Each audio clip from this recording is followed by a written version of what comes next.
Hey guys, welcome back. Today I'm gathered with my friend Liz Chappell. Hi. Hello, Liz. Thanks for hanging out with me and talking today. Of course. I've known Liz for like 3, 4, 5 years now. Something in there, yeah. 4 years. 4 years, probably. Yeah. Yeah. Liz came to our small group, and she's friends with my wife, and overall a really cool, awesome, chill person. Thanks. Yeah, but I invited Liz to talk to me today a little bit about what it's like to walk through life with Jesus in a way that is real. Because a lot of us have problems that don't just go away when we say yes to Jesus. And part of walking with him is not him fixing our circumstances, but him joining us as we go through them and showing us that we're loved inside of it, I guess. But yeah, Liz, did you grow up a Christian? Did you grow up like heavy in the church? Was it more free form? Like, what was your childhood like with all that? Yeah, I grew up a Christian. I had a long history of a Christian family. My grandfather was a Southern Baptist minister, and my parents were Christians. They divorced when I was young, but I did go to a Christian school from preschool all the way through high school. So it was very, very heavily influenced by Christian culture, very much Bible memorization, that sort of thing when I was growing up. Yeah. That's, I don't know if you guys can relate, but that's really foreign to me. I remember there was Vacation Bible School in my neighborhood, and there was a game that they played where they would call out some book or something. It was something about memorizing the books of the Bible. And I remember feeling like a piece of crap because all the kids at Vacation Bible School knew it, and it's like, this is commonplace, but I had no clue because I did go to Vacation Bible School once every year or so, if I was lucky. Yeah, I feel like it was part of it. It's definitely a blessing to be able to learn a lot about the Bible going to a Christian school. But sometimes there was stuff missing too as well. So. Yeah. Do you feel like it was modeled for you well? And by it, I mean, I don't mean culture, because obviously culture is modeled for you. That's why it's called culture. But who Jesus actually was apart from the culture. Do you feel like that was a focus, or do you think it was a focus more so of just like social culture? A lot of it was more social culture, I'd say. It was very much about following the rules and learning how to do all the right things, how to memorize the right verses, not necessarily, to help you in a time of crisis or to talk to Jesus, but more just to memorize it so you could check it off, and being graded in school about if you had your devotion or quiet time or your time with Jesus that day, you would get a grade on whether you did it or not, and things like that just kind of tied it more to like a legality sort of thing. I gotcha. And so you said that you went to a Christian school. Did you go to a Christian high school and stuff too? I did, yeah. Where'd you go? Calvary. Oh, Calvary Baptist. Yeah. Gotcha. Baptist, Yes. Southern. So when you were going through high school, I guess your situation and your lifestyle was a lot different than mine. Because in Christian culture, there's lots of boundaries and lots of expectation. Mine didn't really have that. Like, what was your high school like? High school was interesting. Like I said, there were good parts about going to a Christian school, being able to have that foundation of learning about the Bible. But at the same time, it was very small. My graduating class only had 39 people. Oh, wow. And so it was very, everybody knew everybody knew everybody's business. It was very much sort of a follow the rules situation. Gotcha. And when you left high school, what were your big takeaways about your expectations or how you thought about interacting with people on a social construct level? It was very, very difficult for me to interact with people who were not Christians, to be honest, just because that was my entire surroundings. From preschool all the way through high school, I went to a Christian school. I didn't really participate with other schools that weren't Christian schools outside of that. So it was kind of difficult for me when I went to college. I went to college in my hometown here in Winston. So I was in the same area, but in a totally different group of people, and it was kind of difficult to interact. Was it culture shock when you went to It college? was a little bit, yeah. Yeah. Well, so what was that like? It was just very much, I was approached with things that I was taught were very wrong, or, you don't do that sort of thing. And I just kind of had to think about what I believed and what I thought about certain things and why were certain things wrong and other things weren't. Mm-hmm. Yeah. Do you feel like a lot of that,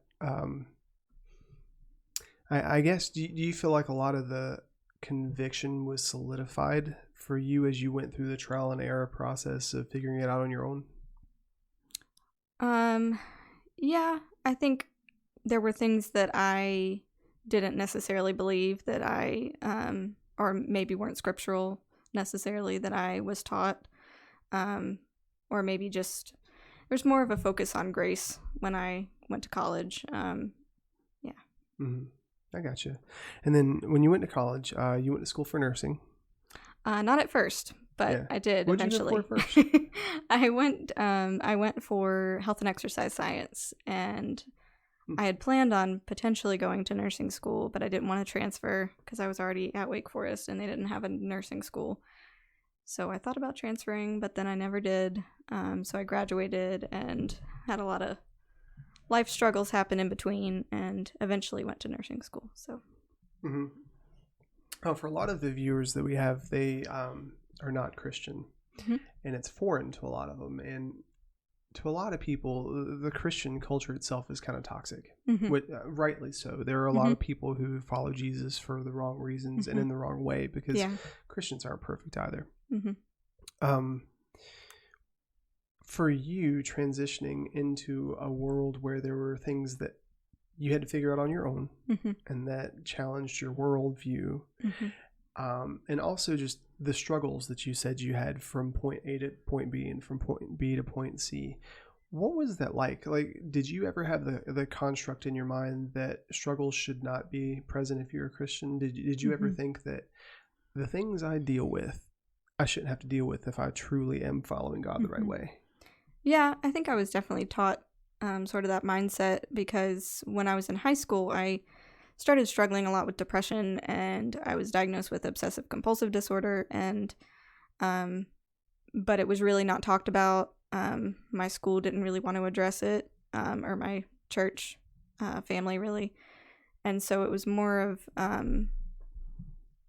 it was just more, I don't know, my faith wasn't necessarily something that would help me in everyday life. It was more just something that was taught to me. That's so weird to me. Not saying that you're weird or what you've been through is weird, just the concept that if Jesus is who he says he is, and if he is supposed to be our foundation and our rock, then why is it difficult for us to base all of our life on it? Like, why is it that only on Sundays does it make sense, but the rest of the week when we struggle and when we're going through crap, this doesn't apply. Right. Like, what was that like for you, reconciling that? Yeah, I definitely learned just in the past probably 10 years or so, just that Jesus is my rock, and everything that I go through, I have to depend on him for. And it's not just, I'm a Christian, so I don't struggle with certain things, or I'm a Christian, so everything should be a little easier. Or, Jesus doesn't help with that. Jesus is just, he died for your sins, and now you just live your life. It's more of an everyday thing for me now. So, I guess for a little backstory, and you don't have to go into whatever you don't want to go into, so I want to give you complete freedom here. What kind of things make it difficult for you on a daily basis? I guess just to lead by example through this, like some of the things that I deal with, definitely insecurity, lack of value. And for some strange reason, for the past year, I've been dealing with lots of condemnation about being a bad husband or different things. And there's no real causation behind it. It's just things I believe, and it's all spawned from my childhood. There's lots of insecurities with relationship, especially there. So that really hinders my ability to move forward, do my job, interact with people, love my wife the right way. And you've got your own set of struggles. So, yeah, absolutely. I just want to give you a free floor to talk about those, just so that those who have it too can relate. Yeah. I definitely deal with insecurity as well. Just depression on a daily basis. I've struggled with depression since, like I mentioned, in high school, and I've had my ups and downs with that, and anxiety too. Anxiety is just kind of plagues my life all the time, and it's just something that I have to deal with every day. I struggle with insecurity just with my peers, even because I went through a period in my life where I was really unable to function. I was so depressed, and I missed out on a lot of life. There's years of my life I don't even really remember, just because I was in such a fog. And so it's very difficult for me to trust that people could love me, or that people would want to be my friend, or that I'm not a downer, or that I'm not a burden on people. It's very difficult for me to trust people in that way. Yeah, and I totally feel that, because when I enter into relationships or friendships and I think to myself, well, I'm not worth this, because all my life I've had people tell me, Tim, you're not worth this. And not just blatantly, just through their actions and what they don't do, how they don't engage, how they don't return phone calls. I have to just sit there and think to myself, okay, well, am I just lying to myself that I have value? Am I lying to myself that I have worth in this? Like, when everything around me says that I'm worthless, why should I believe the contrary, that I am worth it? Because you were saying, you go through your day to day, and over the past 10 years, you've developed the idea that Jesus is your rock. That can be found on any Hobby Lobby signage, or above the door of any Christian household. Jesus is my rock, or any Facebook status. But what does that actually look like outside of Christian culture? For me, it just really means that Jesus is the one thing that's constant in my life. A lot of changes have happened in my life, with school, and with my mood, and with how I've interacted with people throughout my life, and a lot just shifts. And like you said, with my worth, with different things telling me that I was worthless or what have you, I just had to lean on Jesus. And because if I believe who he says he is, and if I believe what I read in the Bible about him dying for me and being raised to life for me, if I believe that he did that for me, that alone, gives me worth. And that's what I mean when I say he's my rock, because there have been times where, it was just me late one night, and I was depressed, I was sad, I didn't have anyone really that understood. There were people in my life that were there for me for sure, and that helped. But when it came down to it, it was just me and Jesus, and that was the only thing that could get me through. Yeah, that's really awesome. And guys, if you can't relate to Liz's story with depression or anxiety, that it still translates to anything that we go through, because at the end of the day, we are responsible for ourselves. Nobody can make our decisions for us. I've got a client right now, and for the past 2 years, they call me like once a month or so, and they're just falling apart, and they're blaming the world around them, and they're seeking validation from the world around them, and they're seeking validation, or I guess placing blame on invalidation around them. What role do you think personal responsibility and personal accountability has in all this? So if you're speaking to somebody who has depression or anxiety, or just lack of value, what role do you think personal responsibility has in it? I think it's pretty big. I mean,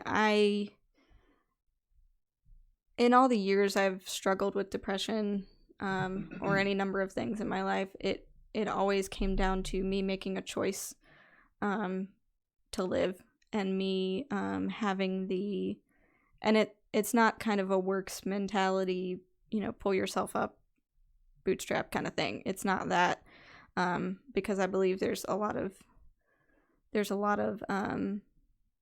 help that you get from others, but I think personal responsibility, you just have to make a choice that you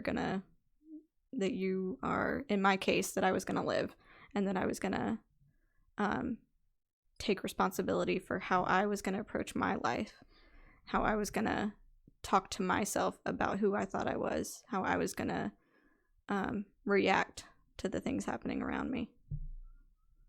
Yeah. So when you say the day-to-day personal responsibility, what does it actually look like for you? Because somebody could read that in a textbook and say, okay, well, we have to take personal responsibility for my thoughts and my actions and whatnot. It's really easy to see that and, make a little note to put above your door or on your fridge and read that. And it's like, okay, I'm supposed to do that. But what does that actually look like? And as you're going through it, what does it feel like?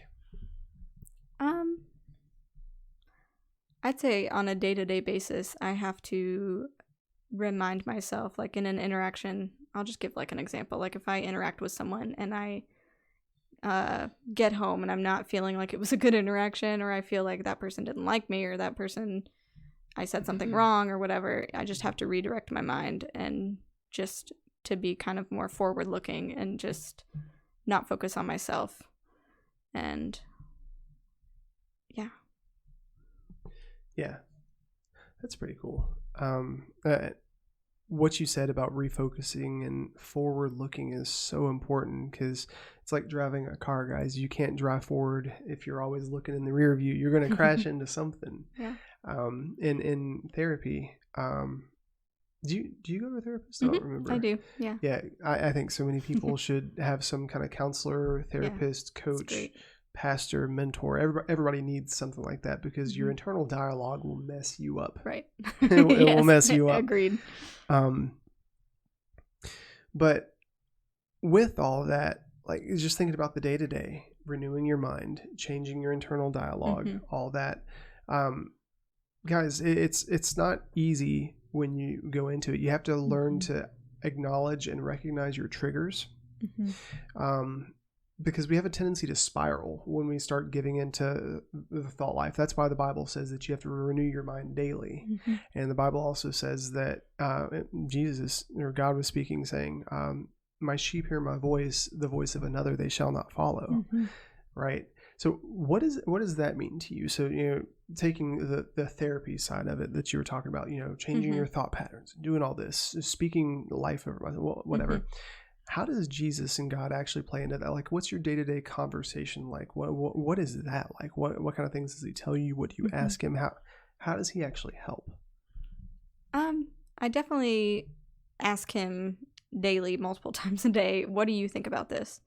What does your word say about this situation? What does your word say about me? If I feel like I made a mistake, what do I feel like God would do if I made a mistake? Would he, I think about like the prodigal son and the story in the Bible where the son runs away, and when he comes back, the father welcomes him in. And just trying to remind myself of stories like that and how I think God would react to the current situation that I'm in. If he were to walk into the room and I explained it to him, like, how would he react? What would he say to me? What does he think of me? Yeah. You said something a second ago that really piqued my interest. You said that, when I asked you about why Jesus is your rock, because guys, cliche statements like that make me gag. Sorry, Liz, I'm not saying you make me gag, but just the whole Christian culture of signage and representation, what does it actually mean? And you said it's the only constant in my life, and I definitely know what that feels like. I mean, I don't deal with depression or anxiety on the level that you do, but I definitely know what it feels like when I'm dealing with issues of value and insecurity, and I'm thinking, okay, well, all this stuff is against me. The chess pieces have changed. I thought I had a handle on this, but I actually don't. I'm way in over my head.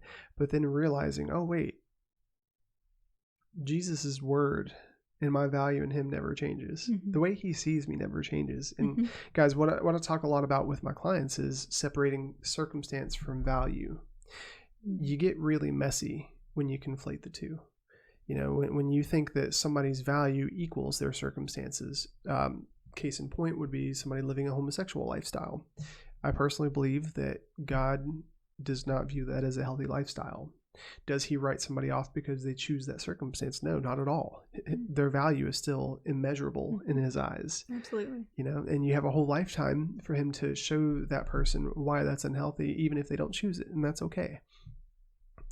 God's not about removing sin from your life. God is about showing you what your value is, So I just thought it was great how you said that it was the one constant in my life. Yeah. How did you get to a point where that was your go-to? Because you can read it in a book and think, okay, whatever, this is something Christians believe, but staking your entire life on it, especially when it's difficult, that's a whole different walk. Like, how did you get to that point? Yeah, I think for a while it was definitely a situation where I would try to find my hope in other people. I would try to have someone else make it okay, or someone else tell me who I am or what I'm worth, or have someone that would be my rock. And that always failed. Not just because people are human, and that's not necessarily healthy to depend on a person that much. So when I say that Jesus was the only thing that was constant or is constant, it's not necessarily that it was easy, or that it was, oh, everything's crazy in my life, but I have Jesus, so I'm happy. It wasn't that. It was just more that I have a person in my life in Jesus who is constantly loving me and constantly wanting good for me, and just having that belief in my mind that Jesus is constantly there for me really turned around some certain situations. Yeah, so I kind of want to transition into your current line of work, because it's kind of ironic. So what do you currently do? I am a behavioral health nurse, so I work in the psychiatric ward.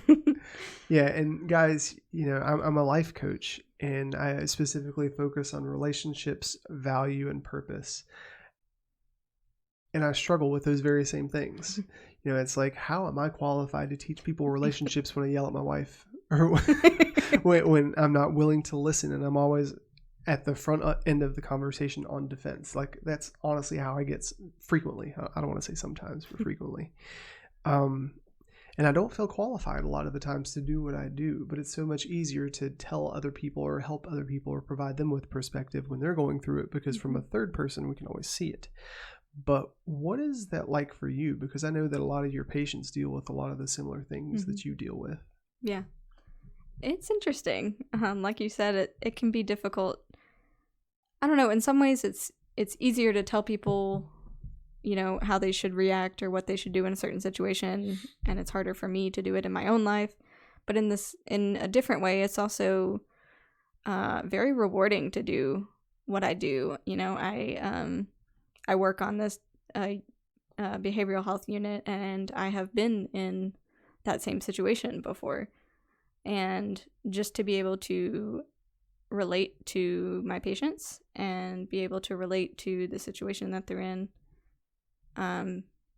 it's very humbling to have gone from, I guess when I was like just getting out of college is when I had like a first kind of breakdown and couldn't work, wasn't really eating, wasn't interacting, wasn't going anywhere, just staying in bed all the time, to where I am now, where I'm hopefully helping people who are doing the same in the same situation. And it's difficult because I would love to say that it's, I was in that terrible situation and now I'm where I am now and it's great and everything's fine.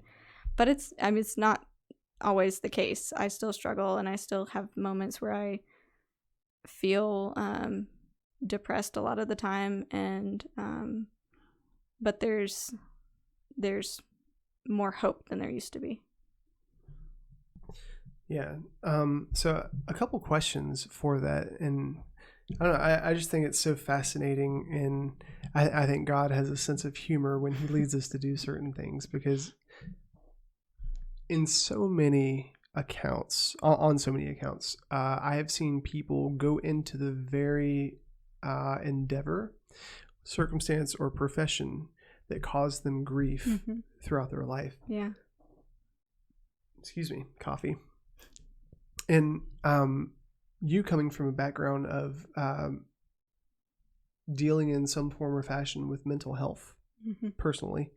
Now, you weren't professionally helping people with mental health. So when you said that you relate to them in certain ways, like what is that like? Can you just identify when they're going through something? Oh, I know that, how that feels. Is it easier for you to empathize for them when they're acting out? Like, what is it exactly? I think it's both. I can definitely empathize with where they're at, especially, people going into the hospital and being afraid of that situation, especially if they've never been there before, and just the fear that comes with, am I ever going to get better? Am I going to get out of this? Am I going to ever feel better? And I wish, there's certain professional boundaries that I can't cross, but I wish I could just tell them, it can get better. Like I was literally here in the same position, and I've improved a lot since then. And so it's empathizing. It's also sort of, like you said, being able to, I guess, empathize when they're acting out or when they're upset about something, and realize that I was there once, and there's a lot of things I've learned since then about coping with emotions and that they might not have learned yet. And I can relate that way. Yeah. I think it was last night or the night before, Ariane and I watched a movie called What About Bob? Have you ever seen it? I haven't. I've heard of it. It's pretty interesting. It's Bill Murray, and he's a psych patient. And he goes from therapist to therapist to therapist to therapist to therapist to therapist to therapist. And he finds this one, and this guy is pretty prestigious. He knows his stuff. He's going on Good Morning America. But Bob throws him for a loop, Bill Murray. And there's all these treatments and things, and pushes the dude to the absolute limit. But it's just so interesting how it seems like the patient can teach us so much as we go through it. I know with a lot of my clients, I learn a lot from them. And, I don't know, just the seeing the parallels in that movie between the guy who was the psychiatrist and the patient on the other end of things, because the psychiatrist seemed like he had everything. He had the money, he was handsome, he had the family, he had the lake house, but he had so many shortcomings where the patient was strong. Do you ever find yourself, I guess, do you think it's easier for you to see the strengths in these people? Is it easier for you to isolate their weaknesses apart from who they are? Like, what is that like for my microphone? What is that like for you? It's absolutely that absolutely happens, where I have to remind myself that, like, at any point in time I could be the patient or the nurse or the provider, medical provider, and it's not necessarily, like I said before, where I'm at the top of the mountain and I've conquered everything. And, I'm helping these patients who are maybe further down the mountain or whatever. It's not always the case. Like, I could be having a terrible day and, cried all the way to work. And then I am supposed to help these patients who are having a really rough time themselves. And I learn from them absolutely as much as they learn from me, because everyone has a different story, and people are stronger in some ways than I am, and then I have things I can teach them too. So it's a very humbling place to be. Yeah, so all the stuff you've been through, just thinking about how, because you said depression started when you were in high school, or the diagnosis, I guess. Yeah, diagnosis in high school. So you're 30? 32. 32 now. So that's a long time to navigate this and fill this out. Do you feel more equipped now to use what you've been through as a testimony? I do. I think I've learned what doesn't work through trial and error. And when I look back at my life, sometimes I'll read through journals from years ago, and I just not necessarily feel sorry for the person I was then, but I just see how many ways I could grow and that I have grown since then. And I feel like I can share my testimony of what I've been through more so now because I have come a long way. So. Yeah, and through the trial and error stuff, what have you identified as triggers for you? And how did you identify that those were triggers? Because in the moment, I'm sure they feel very real. Yeah. I would definitely say I often feel alone. So if I ever feel any sort of rejection, like rejection is a big thing for me. If I feel rejected, whether it's justified or not, I I tend to spiral, and I just feel like no one likes me. I'm a terrible person. I'm ugly. I'm whatever. And so rejection is one thing that I had identified, just because I would feel one way about a situation or a relationship and feel like I was rejected in some way, and really looking at the truth of the situation and also getting my eyes off of me and getting my eyes onto, not necessarily like onto Jesus, but just off of myself, where I had to realize that other people have their own stuff they're going through and their own emotions, their own thoughts, and not everything is about me. And, you know, if I feel rejected, it doesn't necessarily mean anything negative about me. And so that's one thing that I've tried to reverse. Yeah. So there's a lot of wisdom in that. You said realizing that everything's not about me. What happened? Do you remember the time that you had that epiphany and came to that conclusion? Like, was it a moment, or was it one of those things where you look back and it's like, okay, well, 10 years of this hasn't worked. I need to change my thinking. Yeah, it was more just looking back on different situations in my life. It wasn't necessarily a moment, but just realizing that I was being when I was going through a lot of these situations, I was being very self-centered, and not in a way that I realized I was being self-centered, but just in a way that with rejection, like I felt like everything that people did was a reflection on something I did or something I, felt. So just looking back, I just realized that I was very focused on myself. And I don't think there's anything wrong with working on yourself or being mindful of your emotions, mindful of your thoughts, redirecting your thoughts. All of that has to happen. But just being focused on myself was too much. Yeah, so if you're advising somebody who's going through the same thing, and you're saying two things which make absolute sense. You're saying focus on yourself and have personal responsibility, but also don't focus on yourself to the point where it warps your thought process and your worldview on other people and things. How do you draw that line? Like, how do you know when to stop and when to engage? Yeah, that's a difficult question. I wouldn't say that I know exactly the right answer. I think that focusing on yourself and your emotions and your thought patterns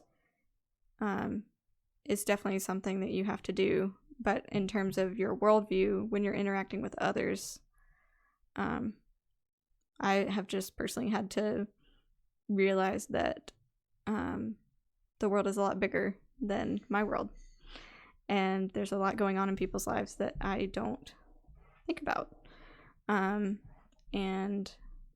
yeah, so I don't know exactly the answer to that question, to be honest. But yeah. Yeah, there's so much wisdom in that, and realizing that the world is a lot bigger than your world. Because every single person that I talk to, myself included, where they've got the life is horrible, the Eeyore mentality. Mm-hmm. They're only looking at their circumstances, and typically it's people that can't see beyond their own narrow space. Mm-hmm. It's all about how they're feeling, what the world's done to them, and just keeping a record of their own wrongs. Because biblically, we have one commandment, and that's to love God with all of our heart, mind, body, and soul, and to love others as we love ourselves. And when you love yourself, that includes not keeping a record of your own wrongs. Yeah. Not being your past, because you're not your past. You're not even your future. You're your present. And I think it's a choice to wear that stuff or to cast it off. When Jesus asked his disciples to join him, he said, "Put down your nets and follow me." He didn't say, "Clean yourself up, make yourself spotless and follow me." He said, no, just put it down and follow me. Yep. And I think there's a lot of wisdom in that, because when you follow Jesus, like you were talking about the prodigal son, it's not about getting rid of your sin. It's about learning who you are. And it's kind of like wearing a coat at the beach. A lot of people are like, "Well, Tim, what does that even mean?" Well, when you wear a coat at the beach, it's like those two things don't match up. One's going to go sooner or later, unless it's like 40 degrees at the beach. That's a different story. But what I'm saying is, the beach is awesome and it's fun, and you can only wear a coat for so long before it becomes uncomfortable. Then you have to make a decision. Do I want to leave the beach and keep this coat on, or do I want to stay at the beach and take the coat off? And that's how sin is. You can be in sin and have a relationship with Jesus, but when you know truly who you are, that sin's going to be uncomfortable, not because you feel condemned, but because you realize, well, I'm worth more than this, and that's everything. I'm not isolating any specific sins, and thought life is one of those too. Absolutely. Do you think it's easier or harder now to change your thought patterns when you feel triggered? I think it's easier. I definitely, like you were talking about the Eeyore mentality, I was definitely that. I just sort of had an outlook on life where, certain things have happened to me. My life is just kind of sucks right now, and all the bad things that have happened. And when I recognize, I'm still, can fall prey to that. Like, I still have that thought in my mind a lot. But it's easier to turn it around now because, like you were saying, when I realized sort of my worth and being with Jesus for so long, or having him be with me for so long, just sort of makes it easier and quicker to turn my thinking around because of just sort of what he has on offer for me and the good things that he wants for me for my life. It's just easier to turn my thinking. Yeah, and when you're talking thoughts, I'm really curious. Talking about Jesus being the only constant in your life, does it ever feel fake? Going back to that, going back to I have value, I have worth. Jesus believes this about me. Do you ever find yourself thinking, "Man, am I just living a lie? Like, why do I believe this?" Yeah. I mean, a lot of times it feels, I wouldn't say fake, but I don't feel better necessarily. Like, I could be having a really hard day, really hard time, and I remind myself all those things. Jesus loves me, Jesus is good. Jesus wants good things for me. And reminding myself of my value and my worth, and then I'm like, I still feel the way I did, just a little while ago before I told myself these things. And I've just had to learn that it's I hate cliches as well, but it's a marathon. Like, I just have to, there will be days when I don't feel good, and I just know that, and I know that, but the good days get more frequent. Or have, when I remind myself of truth, when I remind myself about my worth and all those things. Yeah. So I want to throw you for a loop here. No. I want to challenge you because I don't know what you're going to say to this. But so far we've talked about your background. You grew up a Christian, and you're sorting out the difference between Christian culture and actual Jesus in your life, and have been for the past 10 years. You work in mental health, and you, in your own way, have struggles with mental health, and you say that you include Jesus in your day-to-day, and he's the only constant of your life, and he keeps renewing your mind and all this stuff. But why Jesus? Why not the Dalai Lama? Why not Muhammad? Why not somebody else? Well, part of that has to... Okay.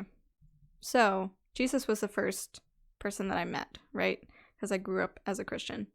And then when I was in college, I took several religion classes where I was introduced to all these different people. And for me, the thing I found different about Jesus is just that he loves me individually. And I just mean that as... I believe that he would have died if it was just me. And, sacrificed himself for me. So, yeah. Sorry, I'm just writing down a note. But yeah, it's definitely more of a friendship with Jesus than obviously he's holy, he's God, all those things. But for me, his friendship is what has sustained me. Yeah. So, well, first of all, thanks for hanging out and talking with me about this, because I know it's not easy. And I'm going to embarrass her a little bit here. She had a little bit of trepidation. You had a little bit of trepidation coming into this. Would you talk about that for a second and why you had trepidation? Because I think that's really important too, because we were talking beforehand, and I do this for a living, and I still get kind of nervous when I go live or when we're recording. And Liz mentioned, well, I don't know if I'll have enough to say. But your testimony is so important, guys. You can't disregard the value of what you're going through and think that it's going to be for nothing. It's only going to be for nothing if you keep it to yourself. It's going to be worthless if you keep it for yourself. I don't want to say it's going to be worthless, but everything that you're going through, the reason God doesn't pluck you out of your circumstances is because it's going to have an impact in somebody else's life, and it's necessary. The Bible promises all these good things, but it also promises that you will see tribulation. You're going to suffer a little bit, and it's necessary so you can relate to people. So your testimony is absolutely necessary, but would you talk for a second about the trepidation you felt going into this, thinking, do I have something to say? Like, what was your thought process around that? And yeah. Part of it was just, I don't think I have anything to say. I don't literally have the words to say because I get very anxious when I'm on camera. That's part of it. Part of it is the anxiety. But part of it is just that my story itself, I kind of felt like it wasn't worth sharing. And what you said is true, that everybody's story is different.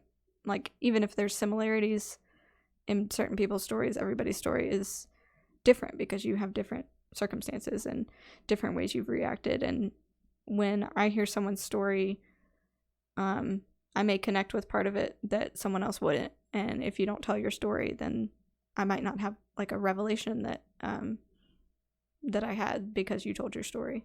And so I tried to remind myself of that, and that I do have a story to tell, and so I'm here. Yeah, and Liz, the several years that I've known you so far, I've seen you at your highest of highs and your lowest of lows. And it simultaneously excites me and frustrates me because, sometimes when you see somebody suffering, you wish you could just jump in there and be in there with them. But the thing about living with Jesus and the Holy Spirit is that you get direction, and sometimes what's loving is to just let go. I mean, Ariane makes fun of me for saying this all the time, but let go and let God. It's one of those cliche Christian sayings that I think is so powerful. But really, if God is who he says he is, then I don't have to be everybody's savior, and I can trust that God is going to be with Liz in her lowest moments. But seeing you go through this stuff has been really awesome too, because I know how it's going to impact people. And through the past couple of years, I've seen how God has been equipping you to serve the very people you're serving now. And I just want to encourage you and just say thank you for telling your story, because it's going to help a lot of people. I hope so. And I really think that there's a lot in store for you if you continue the race. There's just a lot of power in people's stories when they go through a lot of struggle. People that have it easy, they're not really facing the real. They're not really letting God into the inner machinations of their heart. And you're doing that. It's so important for people to see it. So I just want to encourage you to be more forward about who you are, and letting people see that, because I don't know, I find it encouraging. And honestly, there's this weird mechanic as Christians where we think that we have to be perfect on the outside in order to represent Jesus the right way. And I think, if I look at the life of Jesus and the life of the apostles and stuff, none of them were perfect, especially Peter. Peter was an idiot, and they were just really raw and real about how they did life. And that was their testimony. That's how Jesus showed himself through them. It's not them, but Christ in them. And, when Jesus would heal people, he would often say, hey, don't tell anybody. And the person would go tell, and it's like just spreading the good news of who Jesus is. Like, that's another term that makes me cringe. Go spread the good news. Well, what's the good news? That I have to be bound up in conviction and condemnation my whole life by sitting within these boundaries and rules of standards that I shouldn't do the things I want to do? Or is it, hey, I'm imperfect. I'm working through stuff. Jesus loves me anyways, and my lifestyle is all about learning that instead of correcting what I've done wrong. Oof. What if more people learn that, That's good. Yeah. But anyways, Liz, do you have any closing thoughts that you want to deliver to somebody that might be listening with a similar background to yours, or might be engaging with somebody in their family, relationships, romantic life, whatever, with a similar background? What kind of nuggets of wisdom could you give them? It's hard because everything I'm thinking of is like a cliche. Like, it gets better. It's not always going to be this way, but it's true. Like, with the support of my friends and family and doctors and whatever, I've gotten a lot better. And so there's always the one thing that stuck with me that one of my friends had told me when I was at one of my lowest lows was that God is good, he is powerful, and he loves me. And those three things, if I can believe those three things about God, that, he's a good God and he loves me and he has the power to sort of direct my life, then it's going to be okay. So. Yeah. And guys, I want to second that. It does sound very cliche, but you don't know the power of the words, it's going to be okay. Especially if you're somebody that's going through something, sharing with somebody else who's going through something, that it's going to be okay. There's so much more belief there because you're walking through it. Yeah. So yeah, there's so much that I could go into. It would take forever for me to tell, the parts of my story that were super low, where I didn't think it was going to be okay. And I'm just, yeah. Yeah, and if people want to find you, Liz, not your address, but are you on Instagram? Yes. Yeah. How would people find you and kind of see your story? What is my... I'm like, what is my name now? I think it's Liz.Chappell. Liz.Chappell. Yeah. It'll be in the description below, guys. So you can follow Liz if you want to just send her encouragement or just see what her story's like. But thanks for hanging out. Yeah, it's been fun. Yeah, guys. And if you have any comments or questions, comment below. Thanks for hanging out. Hope you got something from it, and we love you. Bye.